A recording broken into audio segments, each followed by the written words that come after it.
नमस्कार, मी कस्तुरी. पुढारी न्यूजच्या दिवाळी स्पेशल कार्यक्रमात आपल्या सगळ्यांचं स्वागत. आज आपल्याबरोबर आहेत आपल्या महाराष्ट्रातल्या राज्यमंत्री मेघना बोर्डीकर आणि सगळ्यात खास म्हणजे आज त्यांच्याबरोबर त्यांचे पती जे स्वतः IPS अधिकारी आहेत ते सुद्धा आपल्याबरोबर गप्पा मारणार आहेत. सो त्यांचा या वर्षीचा दिवाळी पाडवा, दिवाळीचं एकूणच सेलिब्रेशन कसं असणार आहे या संदर्भात आज आपण त्यांच्याशी गप्पा मारणार आहोत. सगळ्यात आधी तर तुमचं पुढारी न्यूजमध्ये खूप खूप स्वागत. यंदा दिवाळीसाठी तुम्ही काय स्पेशल केलंय?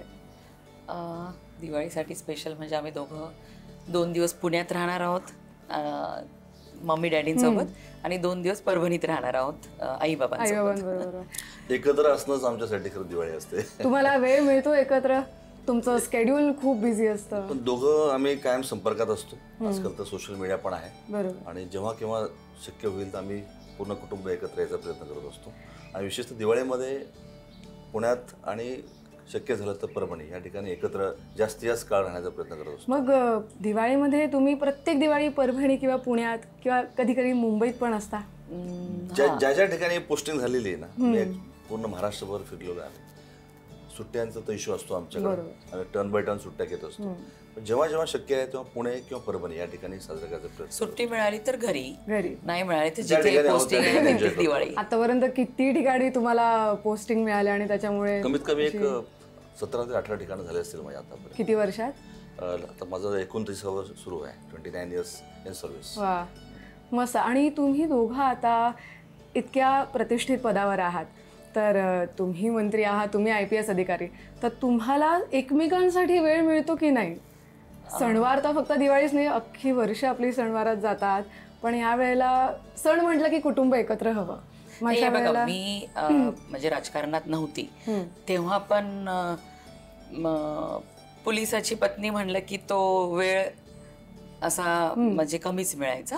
पण जेव्हा वेळ मिळतो तेव्हा आम्ही छान सगळं म्हणजे कट ऑफ करून स्वतःला बाकीच्या बिझी शेड्यूलमधून किंवा बाकी आमच्या सगळ्या ह्याच्यापासून आम्ही एकमेकांना वेळ देण्याचा प्रयत्न करतो. खूपच छान. तुम्ही कसा वेळ काढता? कारण तुम्हाला तर प्रत्येक वेळेला राहावंच लागत असेल त्या ठिकाणी उपस्थित. 24 तास आपण बिझी असतो. म्हणजे जरी आपण ऑफिसला जरी गेलो नाही, घरी जरी असतो तर आपण डोक्यामध्ये विषय ऑफिसचा असतोच आमच्या.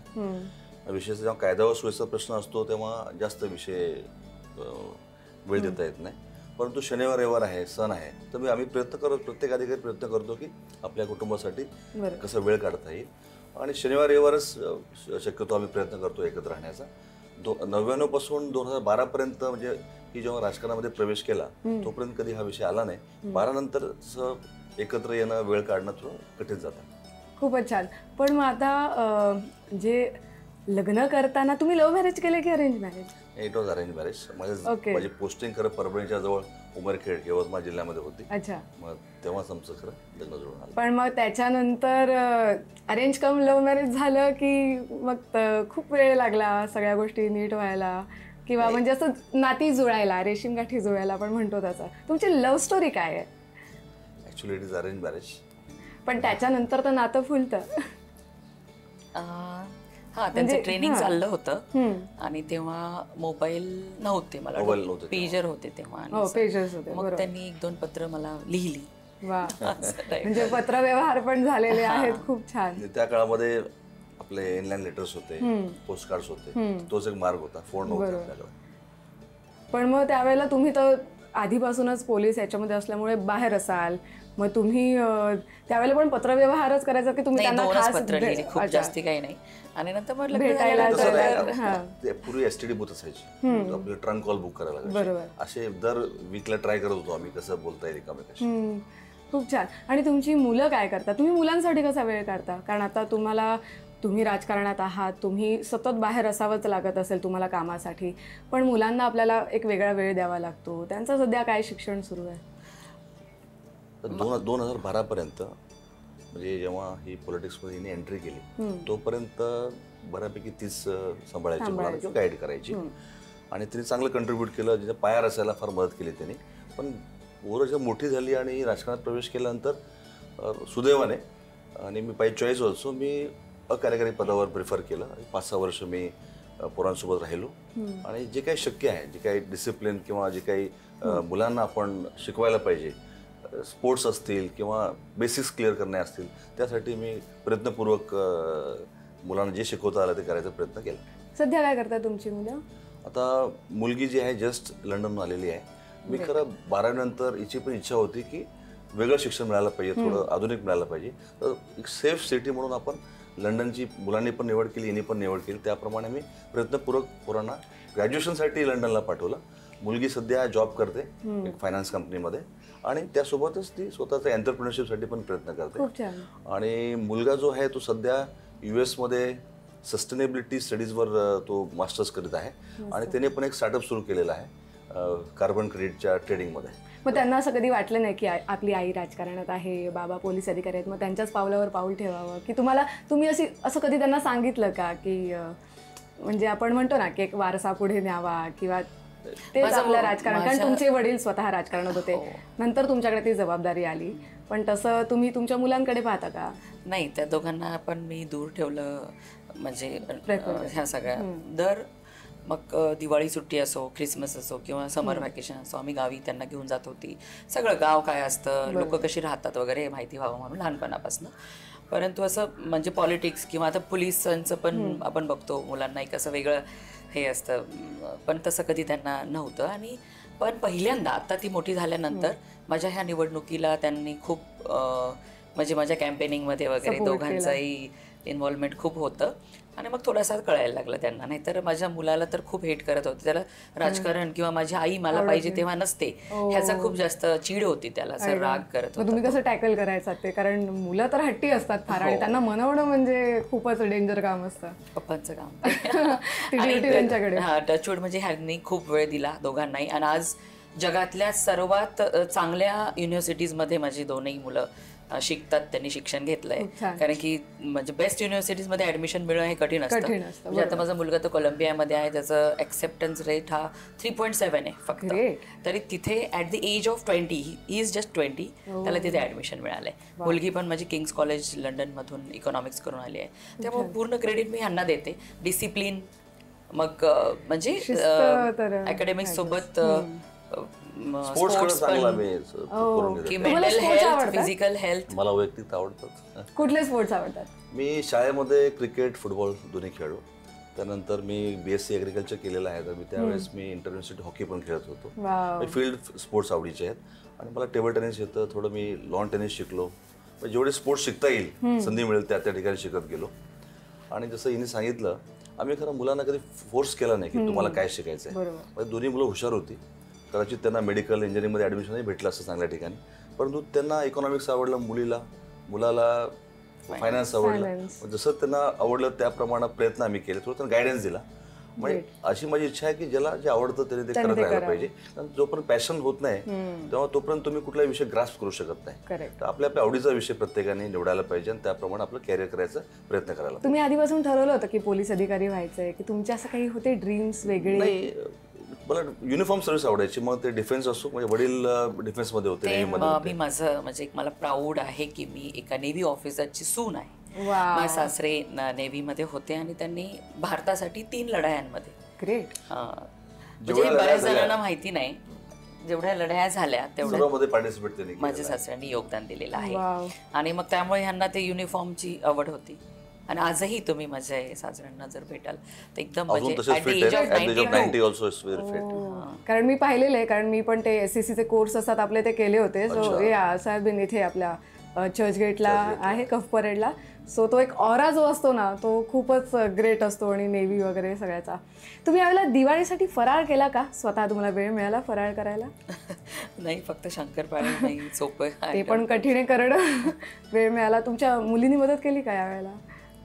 करते ती थोड्या वेळ करते, पण तशी शी इज व्हेरी गुड कुक असं मला वाटतं. सुगरण, कारण आईचं हातचं मुलांना खरं आवडतं. आता मी पण आज माझं वय 55 असेल, 55 रनिंग आहे, तर आईने जे केलं एखादा पदार्थ आपल्याला 100% आवडीचा असतो.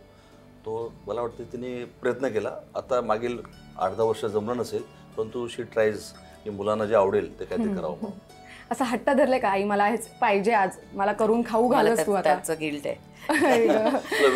युट्यूब रेसिपीज वगैरे पाहून कधी बनवलं? लहान असताना मी बनवायची हेल्दी रेसिपीज. इंटरफेअर करते किचन मध्ये, की tries to should be hygienic असायला. पण अशा मुलांनी कधी माझा हट्ट केला की आई मला असं पाहिजे, किंवा घरी आलं की मुलांना आई लागते ना, आई लागते, मग मला ते गिल्ट असतं की मी माझ्या मुलांच्यासाठी कधीच अवेलेबल नसते. पण मग त्यातल्या त्यात पण तुम्ही वेळ काढायचा प्रयत्न करता. आता मुलं मोठी झाली आहेत, पण लहान असताना थोडं डिफिकल्ट गेलं असेल कदाचित. पण माझ्या बहिणी, माझ्या सासूबाई खूप वेळ दिला मुलांना सांभाळण्यासाठी. राजकारणाव्यतिरिक्त तुम्हाला असं सिरियल वगैरे पाहायला आवडतं किंवा आधी पाहायच्या कुठली फेवरेट? कधी खूप लेट झालं आणि एखादी, आता म्हणजे मागच्या आठवड्यातच मानवत मर्डर्स दोघं एकत्र पाहत होतो. रात्रभर बघून काढली सिरीज. मग तुम्ही तो एकाच दिवसात कोटा पूर्ण करायचा. किंवा ट्रॅव्हलिंग मध्ये आयपॅड वरती काही सिरीज, म्हणजे एकत्र नाही पण एकटे एकटे बघ. सिरियस मग तुम्हाला असं क्राईम रिलेटेड सिरीज तुम्ही पाहता की लहानपणापासून ना आमच्या नेव्ही डिफेन्स एरियामध्ये की ओपन थिएटर असायचे पूर्वी 80s 90s मध्ये. दर गुरुवारी असायचे. माझ्या आईसोबत मी रेग्युलर पिक्चर पाहत होतो. मला आजही जेव्हा केव्हा जमेल तेव्हा मी मूवीज पाहायला मला आवडतं. आता OTT मुळे आपण आता काय थिएटरमध्ये जास्त जात नाही. तर नवी मुंबईमध्ये पण मी आहे. तर माझे मित्र जे कॉलेजचे किंवा शाळेचे आहेत, जेव्हा चांगला पिक्चर एखादा रिलीज झाला तर आम्ही 100% जाऊन पाहतो. मस्तच. मग आता तुम्ही आत्ताची जी दिवाळी आपण सेलिब्रेट करतो आणि आपण लहान असताना जी दिवाळी सेलिब्रेट करायचो ना, त्यात खूप फरक आहे. तुमच्या अशा काही आठवणी आहेत का लहानपणाच्या खूप छान अशा? कारण मी तर लहान असताना हातात फटाके घेऊन अशी फोडायचे. आता मी तसं करायला घाबरते. ते आपण थोडं मोठं झाल्यानंतर एक थोडं दडपण येतं की आपल्याला भाजेल वगैरे. पण लहानपणी आमच्या लहानपणीच आम्हाला दिवाळी खरं फार सर्व पूर्ण भारताचे लोक एकत्र आम्ही राहत होतो. साऊथ असेल, इंडिया, नॉर्थ इंडिया असेल, नेव्हीमध्ये. तेव्हा मला वाटतं बऱ्यापैकी मध्यम कुटुंबातलं होतो. तर फटाकेचं फार अट्रॅक्शन होतं. पण जसं आपण आता मॅच्युअर होत चाललो, आपल्या त्याचे दुष्परिणाम काय दिसायला लागले. तर फटाकेपासून थोडं आम्ही अवॉइड करतो. बाकी एकत्र येणंच खरं आमच्यासाठी दिवाळी असते. आणि आम्ही सगळे फुडी आहोत. तर जेवढं काय आईचं खाता येईल त्या दरम्यान तर खायचा प्रयत्न करत असतो. तो घरी खूप छान सगळं बनतंय आता आणि तुम्हाला त्याची चव चाखायला मिळते. तर तुम्ही असं कधी हट्ट धरलाय का की मला फराळाचा हा पदार्थ तू खाऊ घालच आता या दिवाळीत तरी मला पाहिजेच आहे म्हणून? तसं चकल्या आणि ते कुरकुरीत असेल तर मला आवडतं. व्हेरी फ्रेश, ते खायला वेगळी मजा असते. खूप छान. आता तुम्ही रोज तुम्हाला मंत्रालयात किंवा तुमच्या फेऱ्या असतील, तुम्हाला बाहेर जावं लागत असेल. आता आपली बायको मंत्री आहे, पण आपण पण पोलीस अधिकारी आहोत. अशी कधी वेळ जुळून आली का की तुम्ही एकत्रच अचानक एकमेकांसमोर आलात आणि पटकन ती ड्युटी आहे तिथे आपल्याला आपल्या पर्सनल रिलेशन समोर आणता येत नाही? मला वाटतं मी जेव्हापासून मंत्री झाले, मी मंत्रालयामध्ये एकदाच गेलो. ऑफिसच्या ओपनिंगला गेलो. परत काय जाण्याचा योग नाही आला आणि मला जाणं उचित वाटत नाही. बेसिकली ती सेल्फ इंडिपेंडेंट आहे. जे काय अचीव्ह केलंय मला वाटतं तिने तिच्या बळावर केलेलं आहे. तिच्या परिवाराचा, कुटुंबाचा, वडिलांचा, सगळ्यांचा, बहिणींचा फार वाटा त्याच्यामध्ये आहे. पण ती इंडिपेंडेंट आहे आणि असा प्रसंग आलेला नाही. पण जेव्हा आमच्यामध्ये पोलीस खात्यामध्ये किंवा डिफेन्समध्ये salute is way of paying respect. Correct. बाकी त्यात काही नाही आहे. संधी आली तर मला काही वाईट वाटायचं कारण नाही. आनंदाने प्राऊड एक्सपिरियन्स. आणि तुम्ही आता जेव्हा तुमच्या घरी राजकारण आहे आधीपासूनच बरोबर, पण आपली एक वेगळी इच्छा असते कधी काही करायची. पण तुम्हाला असं कधी वाटलं का की काश मी राजकारणात नसते किंवा मला हे दुसरं करावं असं आवडलं असतं करायला? त्या हाऊसवाईफ म्हणून माझं आयुष्य आनंदात जगत होती. पण काही अशा गोष्टी झाल्या की मला ह्या इलेक्ट्रोल पॉलिटिक्समध्ये यावं लागलं. नाहीतर मला कधीच म्हणजे असं, आणि मी काही ॲम्बिशियस पण नाही आहे, पण ते ओघात होत गेलं.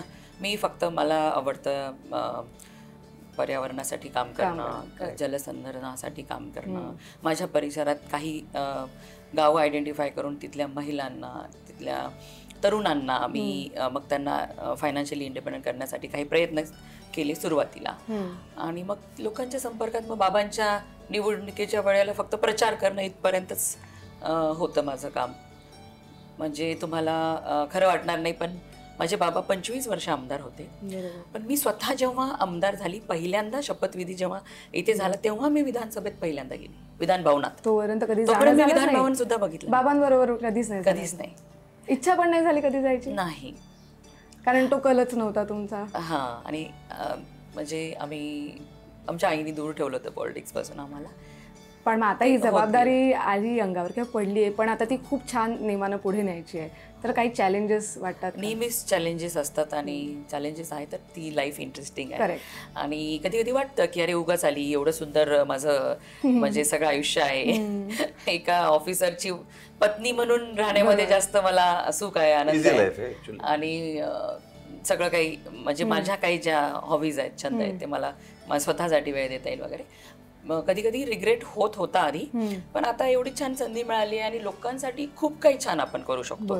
हे मी लहानपणापासून बघत आली आहे की आपण जर ठरवलं तर म्हणजे आपल्या एका निर्णयामुळे हजारोंना फायदा होऊ शकतो. आणि मग त्याच उद्देशाने की चला समाजकारण करण्याचं चांगलं माध्यम म्हणजे राजकारण आहे. मग आता आलोय तर रिग्रेट करण्यापेक्षा 100% आपण देऊ आणि ज्या पदावर आहोत त्या आपल्याला स्वतःला पण सॅटिस्फॅक्शन मिळालं पाहिजे की मी छान करतेय. आपण 100% देऊ, मेहनत करू, आपल्या नेत्यांना जे अपेक्षित आहे आणि जनतेला जे अपेक्षित आहे ते करण्याचं. मग तुम्ही आता जेव्हा जाता लोकांमध्ये बोलायला तेव्हा तुम्हाला त्यांच्याकडून काय प्रतिक्रिया मिळतात? छान, म्हणजे चांगल्या वाईट हक्कानी, म्हणजे त्यांची मोठी बहीण म्हणजे कसं एक महिला अधिकारी म्हटल्यानंतर आपल्याला खास करून महिलांना अजून एक आपुलकी वाटते आणि त्या लगेच पटकन मोकळ्या होत्या. सांगते की खास करून महिलांकडून, तरुणांकडून एकदम म्हणजे मन मोकळं करून म्हणजे हक करतात, गळ्याला मिठी मारतात, रडतात, त्यांच्या काय अडचणी सांगतात एकदम, म्हणजे त्यांच्या घरातली एखादी म्हणजे त्यांची बहीणच असल्यासारखं जी अटॅचमेंट आहे, जे फिलिंग आहे की आपल्याकडे हे सगळं मन मोकळं करतात. वडीलधारी मंडळी सुद्धा. मग ते एक छान की खूप छान, की त्यांच्या परिवारातले मी हिस्सा होऊ शकली आहे, हेच मला खूप छान वाटतं. खूप छान. मी तुमच्यासाठी एक रॅपिड फायर पण तयार केलं आहे. येस, दोघांसाठी. तुम्ही दोघांनी उत्तरं द्यायचं त्याची. खूप एकदम क्विक आणि इझी क्वेश्चन्स आहेत आणि खूप असे क्यूट क्वेश्चन्स आहेत. तुम्हाला एकमेकांना दिलेलं गिफ्ट आठवतं का? पहिलं गिफ्ट आठवत नाही मला, तिला काय आवडलं होतं त्यानंतर मी काय द्यायचं कमी केलं. आणि नंतर मग ऍक्च्युअली पुस्तकं म्हणा किंवा एकत्र भेटणे हेच आमच्यासाठी गिफ्ट आहे सध्या. Wow, great. कधी एकमेकांसाठी असं मोठं सरप्राईज प्लॅन केलंय मुलांच्या मदतीने किंवा त्याच्या आधी? सरप्राईज कधी राहत नाही. सरप्राईज प्लॅन केलं, सुट्टी तरी आमची रद्द होऊन जाते, त्यामुळे बऱ्याच वेळा प्लॅन केले आणि रद्द झालेली सुट्टी आमची किंवा प्लॅन. तुम्हाला पारंपरिक कपडे घालायला आवडतात की जास्त वेस्टर्न आवडतं culture? As per situation. Okay, म्हणजे दोन्ही प्रेफरेबल आहे. ग्रेट. तुमच्यापैकी आता तुम्ही म्हणाला की तुमचं अरेंज मॅरेज झालंय, मग पहिल्यांदा आय लव्ह यू कोण म्हणाला तुम्हाला? ग्रेट. आता बरेच इमोजी आलेले आहेत. तुम्ही त्याला पत्रातूनच उत्तर दिलं? नाही. ग्रेट. आता तुम्ही दोघंही सतत कामावर असता, पण असं कोण सांगतं नेहमी की मी आज उशिरा येणार आहे, आणि असं सतत उशीर कोणाला होत असतो? पूर्वी तर मी बोलत होतो, सध्या आईचं जास्त उशीर होतो किंवा भेटणं होत नाही आमचं. आणि चूक मान्य कोण करतं पटकन? मी चुकले किंवा मी चुकलो असं पटकन कोण म्हणून लगेच म्हणते ती. खूप छान. घरातला बॉस कोण आहे? बॉस म्हणजे बॉस लेडी आहे की बॉस IPS अधिकारी? बॉस महिलाच असतात ऍक्च्युअली घरामध्ये. ग्रेट. फोनवर जास्त वेळ कोण घालवतं? मग तुम्ही असं सांगता त्यांना की थोडं फोन बाजूला ठेवा? सांगतो, मुलांना सांगतो. आमच्याकडे तो एक रूल आहे, म्हणजे मी पण स्वतः ते फॉलो कर की मी फक्त सोमवार मंगळवार इथे असते. मग रात्रीच ते पण लेट आले ऑफिस मध्ये, सायलेंट मोबाईल दूर ठेवायचा, मग ते गेल्यानंतर मग चेक करायचं. बेसिकली आम्ही सायलेंट मोबाईल ठेवतो, प्रयत्न करतो की डिस्टर्ब एकामेकाला होणार नाही. फोन पासून जितकं लांब राहता तेवढं चांगलं. एकमेकांसाठी काही निकनेम ठेवलंय का तुम्ही? हे मला म्हणते साहेब साहेब म्हणते. साहेब तर सगळेच साहेब म्हणतात तुम्हाला. काही नाही. आणि पूर्वी मी मेघना म्हणत होतो, पण आता कधी नॅचरल कोर्स मध्ये मॅडम म्हणून आता पदानुसार थोडी अशी झालेली आहेत. एका शब्दात तुमच्या पार्टनरचं वर्णन करून सांगा मला. तुम्हाला काय वाटतं तुमच्या पार्टनरबद्दल? मला वाटतं she is very passionate about what she is doing. Passionate आहे आणि इज व्हेरी सेन्सिटिव्ह, संवेदनाक्षम आहे असं मला वाटतं. तुम्ही काय सांगता? मिस्टर परफेक्शनिस्ट एकदम, म्हणजे जेवढं ठरलंय ते पूर्ण करायचंच. आज दिवाळी निमित्त आपण भेटलोय आणि दिवाळीसाठी तुम्ही सगळ्यांना काय एक छान संदेश द्याल किंवा तुमची दिवाळी अजून किती छान जावी यासाठी तुम्ही काय सांगाल जनतेला किंवा प्रेक्षकांना? मी प्रेक्षकांना सांगेन जे मोदीजींनी सांगितले की स्वदेशीचा वापर करा आणि आपल्या लोकल, मग अनेक फराळ असेल किंवा हँडलूमच्या अशा साड्या असतील भारतामध्ये किंवा आपल्या आजूबाजूला जे बनतंय तेच आपण सर्वांनी खरेदी करावं. तुम्ही काय सांगाल? मी माझ्या बायकोला किंवा मुलांना इंडिपेंडन्स दिला. जे त्यांना आवडतं, जे क्षेत्र आवडतं त्यांनी जोपासावं, त्यासाठी प्रयत्न करावा, ते अचीव्ह करावं. प्रत्येकाने आपले काही स्वप्न असतील ते पूर्ण करण्याकरता सरकारचा असेल, मित्रांचा असेल, नातेवाईकांचा असेल, सपोर्ट घेऊन, सहभाग घेऊन आपलं आपलं जे ध्येय असेल ते अचीव करण्याकरता प्रयत्नशील राहायला पाहिजे. आता दिवाळीत भरपूर जण हुल्लडबाजी करत फिरत असतात, तर त्यांना तुम्ही काय कसा थोडा दम द्या की त्यांना असा थोडा गोड दम द्या त्यांना. ते कधी दम नाही. दम देत नाही. म्हणजे काळजी तर घ्यायलाच हवी ना काही गोष्टींची. तुम्ही काय सांगाल त्यांना? मी एकच सांगेल की सध्या आपण सर्वच शहरामध्ये विशेषतः पोल्युशन जे ग्रस्त होतं आपण, नॉईज असेल किंवा एअर पोल्युशन असेल, तर जे आहे तुम्ही you should enjoy it in a safe manner आणि विदाउट डिस्टर्बिंग अदर्स. सगळ्यांची प्रायव्हसी तुम्ही आणि सगळ्यांची हेल्थ हे तुम्ही आणि पर्यावरण हे सर्वांचं तुम्ही समतोल राखायला पाहिजे. खूप छान. आज खूप मजा आली तुमच्याशी गप्पा मारून आणि तुम्ही खूप मनमोकळेपणानं एकदम फ्रीली आमच्याशी बोललात. त्यासाठी खूप खूप धन्यवाद. आणि तुम्ही आता परभणीत जाल, पुण्यात जाल, तर तुम्ही तुमच्या घरच्यांबरोबर छान म्हणजे अख्ख्या पूर्ण परिवारावर वेळ घालवाल आणि तो तुमचा वेळ खूप छान जावो. तुमचं आता नवीन वर्ष येणारं पण खूप छान जावो हीच आमच्यातर्फे प्रार्थना. आणि आजचा आपण पुढारी न्यूजचा दिवाळी स्पेशल कार्यक्रम इथेच थांबूया. पुन्हा भेटूया एका नवीन इव्हेंटसह. तोपर्यंत धन्यवाद.